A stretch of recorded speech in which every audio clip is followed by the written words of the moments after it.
কষ্ট দিল এটাই মনে হয়েছে কি কষ্ট ঘামে ঘামে কারেন্ট নাই দেখো কারেন্ট এত নাই। কিছু রান্না বান্নার আয়োজন করছে আর আমি ফোন দেওয়া বলেছি শুধু ভর্তা হলেই হবে আর কিছু লাগবে না ভাই মেহমান আসলে তো আনন্দ তোমার নমন আমরা কিছু খাইতে পারবো ওরা মনে হচ্ছে যে খেতে পারে না আমার নমন দেখা ও মা।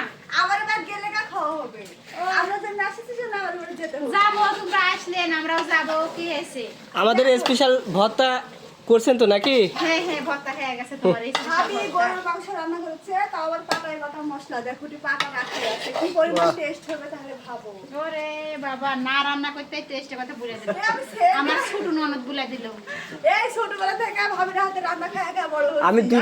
আমি 2-3 বছর আগে খাইছি একবার, আমার জিভাতে এখন লাগা আছে কিন্তু। এখন না করে জীবন ভাবির বাড়ির হাতে রান্না খাচ্ছি সেই স্বাদ হ্যাঁ মাছের চচ্চড়ি করেছে ডিম মানে নানান রকম বলে ভাষা নাই মানে পুরানো আরে জায়গা না, এত বাপরে, রান্না।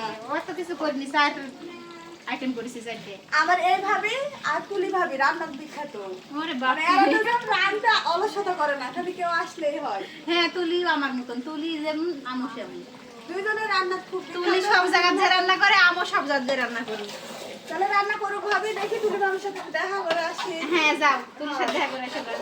ভাবি কষ্ট করুক আর আমরা ঘুরে বেড়াই আচ্ছা যাও কোনো কষ্ট নেই আসো ভাই। আসো তুলি ভাবির সাথে দেখা করে আসি যেহেতু চলো। আসছে। হ্যাঁ যাও